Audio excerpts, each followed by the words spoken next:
నియోజకవర్గ ప్రజలకు ఓటర్లకు నిన్నొచ్చి ఎవరు ఓటు వాళ్ళు సద్వినియోగం చేసిన దానికి అందరికి కూడా కృతజ్ఞత తెలియజేస్తున్నాను.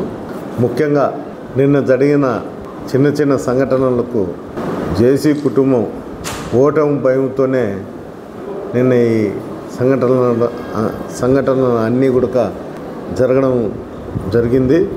దాంతోపాటు వీళ్ళకందరికి కూడా నేను ముందు నుండి చెప్తాడా, పవన్ కుమార్ రెడ్డి మా తమ్ముడు జ్యోతిషంతో నేను జాతకాలు చెప్తాడా గెలుస్తాడని చెప్పినప్పుడు కూడా ఖచ్చితంగా రేపు నెల 5వ తేదీ నుండి అదే పెట్టుకో వృత్తిగా అని చెప్పడం జరిగింది.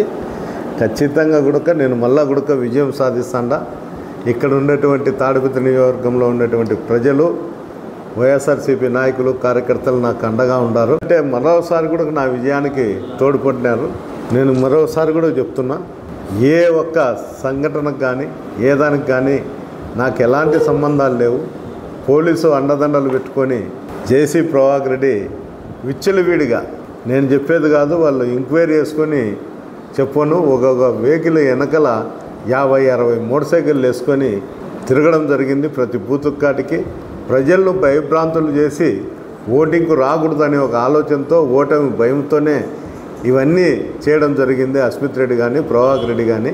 ఎందుకు చెప్తానంటే ప్రజల్లో భయం చేకూడితే నాకేమన్నా ఓట్లు వస్తాయేమో ఒకటి, రెండోది భయపడి ఎవరు ఓటింగ్ కన్నా రాకోకుండా పోతారనుకున్నాడు. పాపం అతని కలగానే మిగిలిపోయింది. ఓటర్లు అయితే మేము వైఎస్ఆర్సీపీ ఈ పార్టీకి మాకు వచ్చినటువంటి సంక్షేమ పథకాలకు మేము తీసుకున్నాం కాబట్టి మేము కృతజ్ఞతాభావంతో వైఎస్ఆర్సీపీకి ఓటేస్తాం. తాడిపత్రి కాన్స్టిట్యున్సీ ఓటర్లకు అందరికీ కూడా మరోసారి కృతజ్ఞత తెలియజేస్తున్నా. ఏంటికంటే ఇంత పెద్ద ఎత్తున నేను చూసినప్పటి నుండి 7-8 ఎలక్షన్లు తాడిపత్రిలో నేను గమనిస్తూనే ఉన్నాను. నేను ఇక్కడ రాకపోయినా కూడా చూసినప్పటి నుండి ఈ విధంగా జరగడం ఇది ఫస్ట్ సార్ అనుకుంటాను. అంతేకాదు రామకృష్ణ అని అడిషనల్ ఎస్పీ చంద్రబాబుకు తొత్తుగా, చంద్రబాబు కులస్తుడై ఇక్కడ వచ్చి తెలుగుదేశానికి సపోర్ట్ చేసి అక్కడ ఉన్నటువంటి నాయకులకు సపోర్ట్ చేసుకుంటూ ఆర్ఓ చెప్పినా కూడా జేసీ ప్రభాకర్ రెడ్డికి ఎలాంటి అనుమతులు లేవు అని చెప్పినా కూడా ఊరు మీద వేసి తిప్పడం జరిగింది.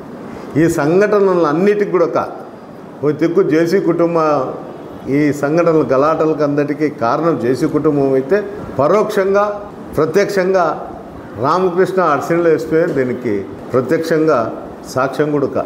ఏంటికి చెప్తున్నా అంటే, నాకు ఎలక్షన్ ఏజెంట్ నా పెద్ద కుమారుడు హర్షవర్ధన్ రెడ్డి, అతని వెహికల్ చెక్ చేసి నువ్వు ఒకనివే వెహికల్లో ఉండాలా, డ్రైవర్ నువ్వు తప్ప ఇంకో వ్యక్తి ఉంటే బాగుండదు అనేది. అంటే ఎక్కడో ఒకసారి నన్ను కానీ నా కుటుంబ సభ్యులను కానీ అంతమోదించే దానికోసం అటాక్ చేసి ఏదో ఒకటి చేసి ఈ అడిషనల్ ఎస్పీ కూడా తన మార్కు చంద్రబాబు దగ్గర చూపించుకోవాలనే దానికోసం ఈ విధమైన చర్యలకు కూడా పాల్పడినాడు. నేను ఎట్టి పరిస్థితుల్లో అడిషనల్ ఎస్పీ అనే వ్యక్తిని మా గవర్నమెంట్ వచ్చినాక కానీ లేకపోయినా కూడా నేను కోర్టుకు కానీ ఎలక్షన్ కమిషన్ కానీ పిటిషన్ పెట్టి అతని బట్టలు ఉడివికేంతవరకు నేను వదిలిపెట్టే ప్రసక్తే లేదు.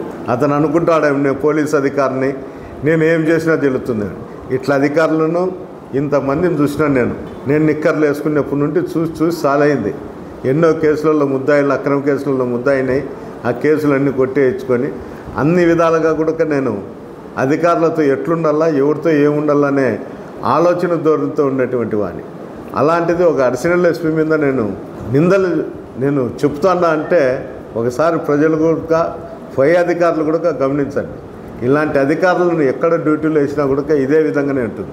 ఖచ్చితంగా అడిషనల్ ఎస్పీ మీద ఎలక్షన్ కమిషనర్కి పిటిషన్ పెట్టడం జరుగుతుంది.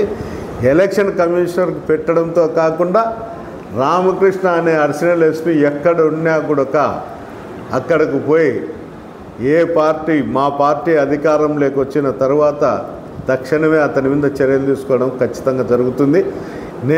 నా మీద పసిగట్టిన వాళ్ళు గతంలో కూడా ఏమైనారో ఒకసారి చూసుకోమనండి. ఖచ్చితంగా అడిషనల్ ఎస్పీకి అదే కర్మ పడుతుంది. అతని చేతనైతే చేసుకోమను, నాకేం ఇబ్బంది ఏం లేదు. నిన్ననే అతను శక్తివంచన లేకుండా తెలుగుదేశం వాళ్ళకు సపోర్ట్ చేసి నా ఓటమిని చవిచూడాలని చూసినాడు. ఇలాంటి అడిషనల్ ఎస్పీలు ఎంతమంది తోడైనా 100 మంది తోడైనా నన్నేం చేయలేరు. ప్రజలు అండ ఉంది నాకు. ఖచ్చితంగా ప్రజలు నా విజయానికి తోడ్పడినారని కూడా మరోసారి అందరికి కూడా ఓటర్ల మహాశయులకు అందరికి కూడా కృతజ్ఞతలు తెలియజేస్తున్నాను.